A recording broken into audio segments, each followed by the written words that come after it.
Halo, ketemu lagi dengan saya Antoni.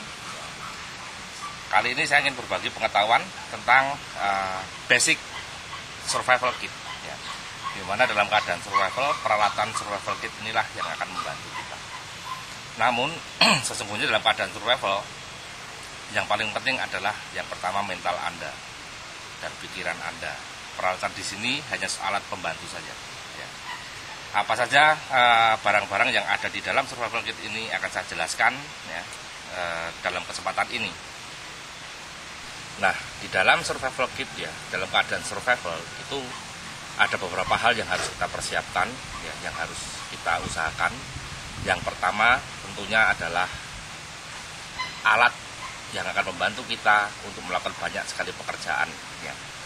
Tentunya kita memerlukan sebuah pisau ya. Pisau survival utama.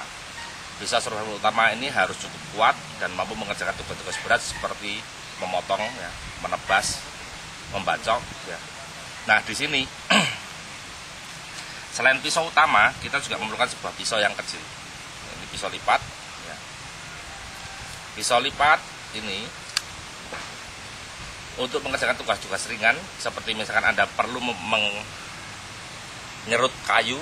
Ya, atau mungkin membuat sayatan untuk membuat trigger, mekanisme trigger pada jebakan.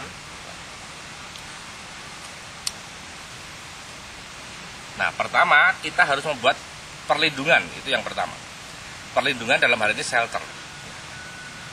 Kedua, kita harus mampu menyalakan api. Tentunya kita memerlukan alat bantu membuat api. Di dalam survival kit ini ada semua di situ.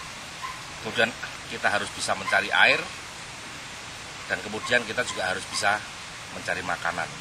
Makanan adalah prioritas yang terakhir.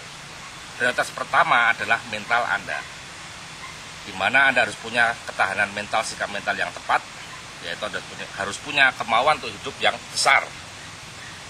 Dan latihan survival itu harus dilakukan secara berkala, terus-menerus, sehingga menjadi bagian dari diri Anda. Sebab ketika Anda tidak pernah berlatih, ketika menghadapi situasi sesungguhnya Anda akan menjadi kebingungan. Di mana tekanan stres dalam survival, diantaranya rasa kesepian, kemudian rasa takut. Ya, ini memang harus diperhatikan. Bahkan karena stres, seseorang bisa kehilangan kemampuan untuk menggunakan sumber daya yang ada pada dirinya. Dalam memilih pisau survival, kita harus memperhatikan beberapa faktor. Yang pertama tentunya adalah kegunaan dari pisau tersebut. Sebuah pisau survival utama harus memiliki kekuatan, ketangguhan pisau yang cukup. Biasanya sih bilahnya ini terbuat dari stainless steel.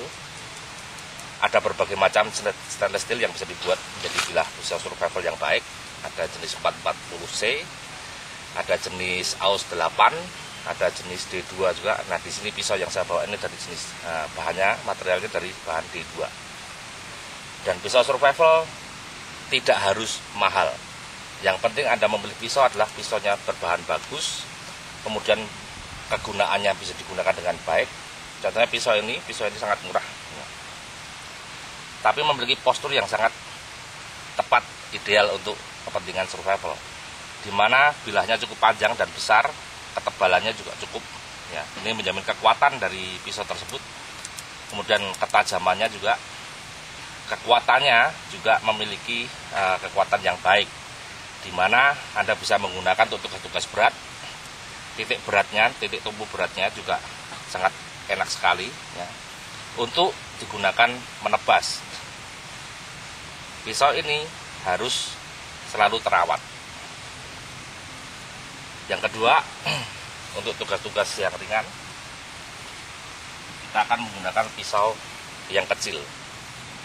Tugas-tugas ringan diantaranya adalah untuk menyerut kayu,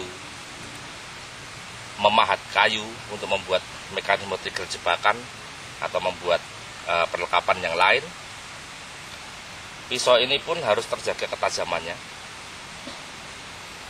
Tidak perlu terlalu besar. Yang jelas dia harus dari bahan yang cukup kuat. Di sini pisau yang saya bawa ini terbuat dari bahan 440C asah yang cukup handy, compact, ringan untuk dibawa kemana-mana. Di sini saya menggunakan dari merek EasyEdge ya. Ini pengasah pisau ini sangat ringan,